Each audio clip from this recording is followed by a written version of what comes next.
আসসালামু আলাইকুম। আশা করি সকলেই ভালো আছেন। আল্লাহর অশেষ রহমতে আমিও ভালো আছি আলহামদুলিল্লাহ। নতুন একটি ভিডিও নিয়ে হাজির হলাম। আশা করি আপনাদের সকলের কাছে অনেক ভালো লাগবে। ভালো লাগলে অবশ্যই লাইক, কমেন্ট, শেয়ার করবেন এবং চ্যানেলটি সাবস্ক্রাইব করে পাশে থাকবেন।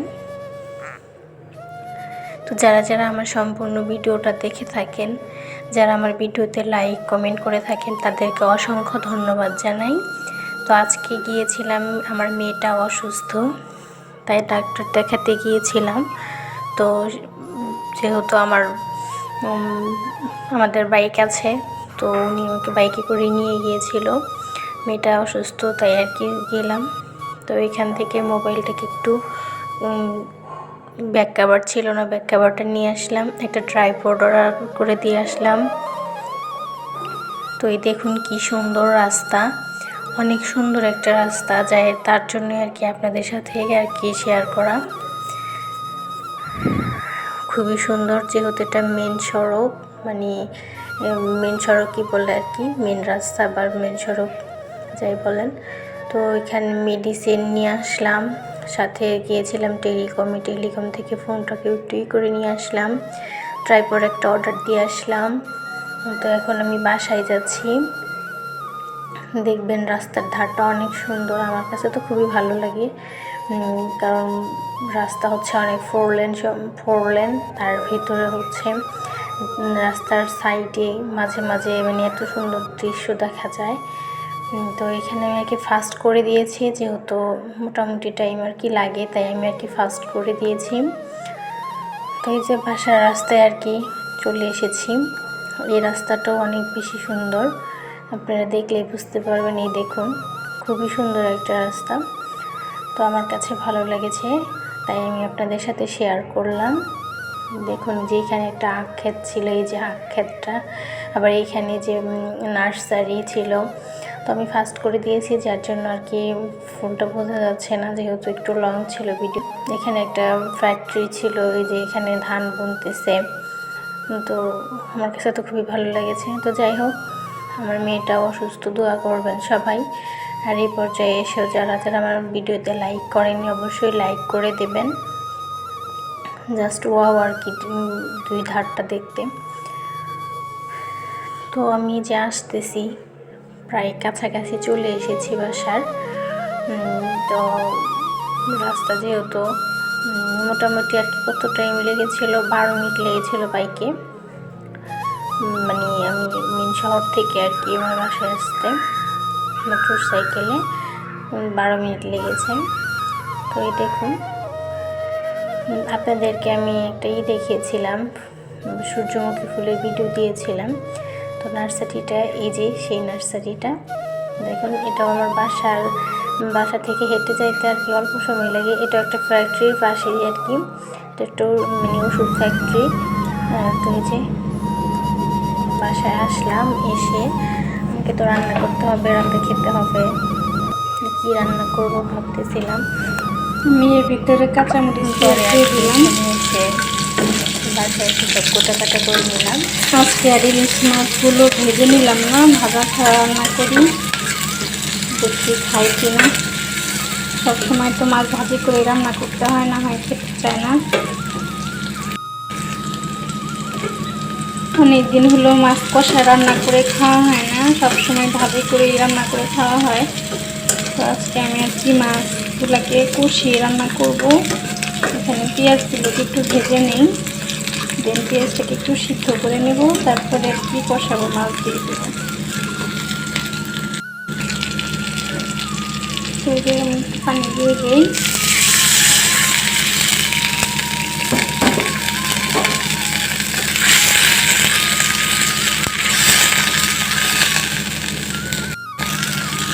লবণ দিয়ে দিলাম, তেলটা খুব চেটাচেটি করছে। হলুদের গুঁড়ো, মরিচের গুঁড়া, আমরা এটাকে সজের গুঁড়া বলি, আপনারা কি গুঁড়া বলেন জানি না। তো যাই হোক, আমি এখন এটাকে একটু কষিয়ে নেব, দেন আর কি মাছ দিয়ে দেবো। তো আমার কষানো হয়ে গেছে, আমি মাছ দিয়ে দিই।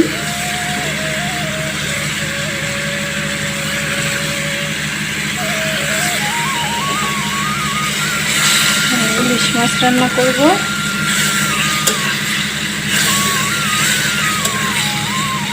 আমি একটু কষিয়ে নিই।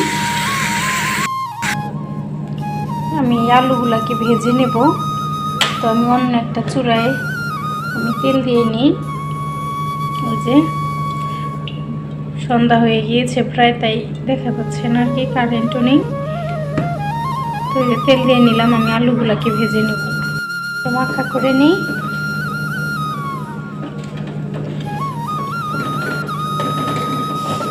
আপনারা কে এইভাবে রান্না করেন আমাকে কিন্তু বলতে পারেন। আমি এইভাবে সবসময় রান্না করি না, বাট আজকে মনে হলো আমি একটু এইভাবে রান্না করে দেখি। যেহেতু বেগুন আলুটা সিদ্ধ হতে একটু সময় লাগবে, আমি একটু ভেজে নিই, তাহলে তাড়াতাড়ি হয়ে যাবে। তো আমার দিক দিয়ে চুলাও গরম হয়ে গিয়েছে, আমি এগুলো দিয়ে দিই। দেখুন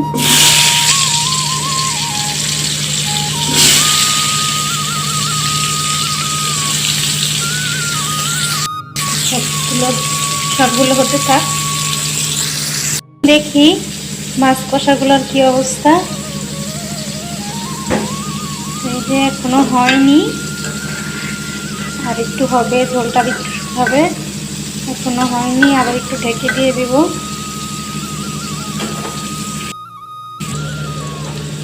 আলুগুলাকে একটু লেড়ে চেড়ে দেই। একটু ভাজা হয়ে গেছে, এখন অন্য কিছু ভাজবো।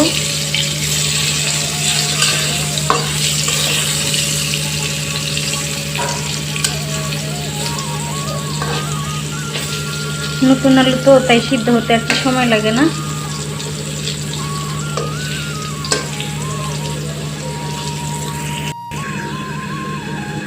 চলুন দেখি, এদিকে মনে হয় মাছ কষা হয়ে গেছে। এই যে সব বের করতেছে, আমার মাছ কষা হয়ে গেছে, আমি এগুলো উঠিয়ে নেব। তো আলুগুলো উঠিয়ে ওর ভিতরে দিয়ে দিই।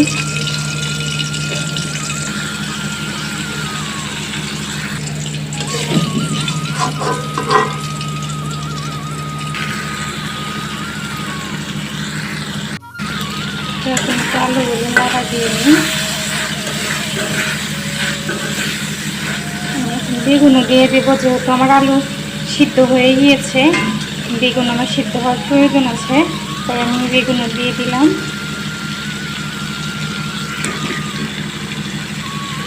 এর সাথে লেড়ে চেড়ে কিছুক্ষণ ঢেকে আমি একটু কষিয়ে নেব, তারপরে আর কি ঝোল দিয়ে দেবো।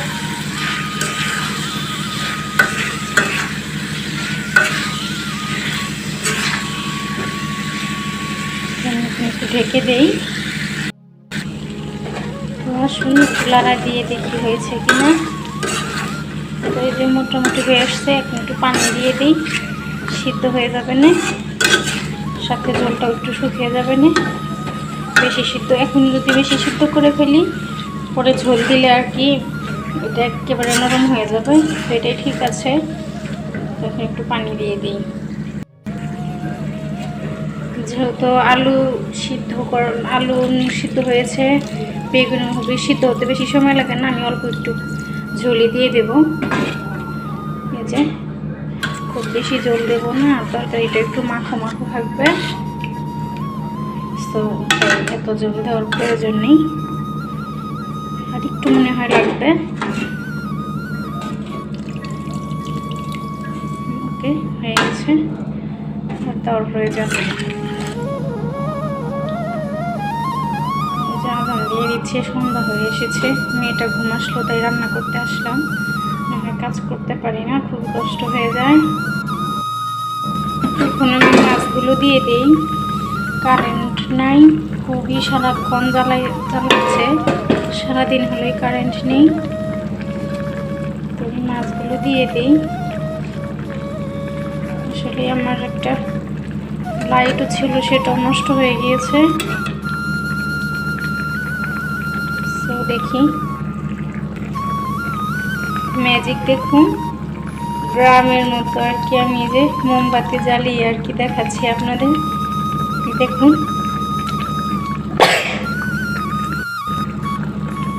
দেখুন তো দেখতে কেমন লাগতেছে। আমার কাছে তো ভালোই লাগতেছে, কি সুন্দর। ও মা, আমি কিন্তু এখানে মোমবাতি লাগিয়েছি। তো এই যে দেখুন,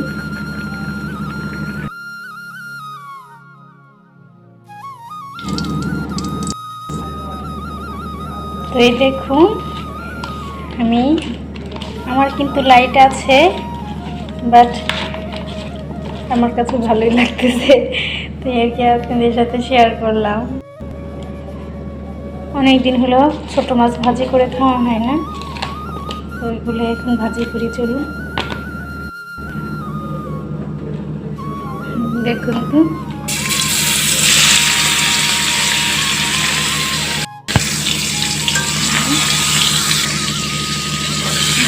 দেখা যাচ্ছে না, কিন্তু আগুনের জ্বালানি রান্না আমার কাছে অনেক ভালো লাগতেছে। মোমবাতির আলোতে আর কি মাছ ভাজি করেছি, দিন কারেন্ট আসলো। তাই দেখুন এই যে আমার মাছ রান্নাটাও আর কি খুব সুন্দর কালারও এসেছে, স্বাদও হয়েছে। তো ভিডিওটা কেমন লেগেছে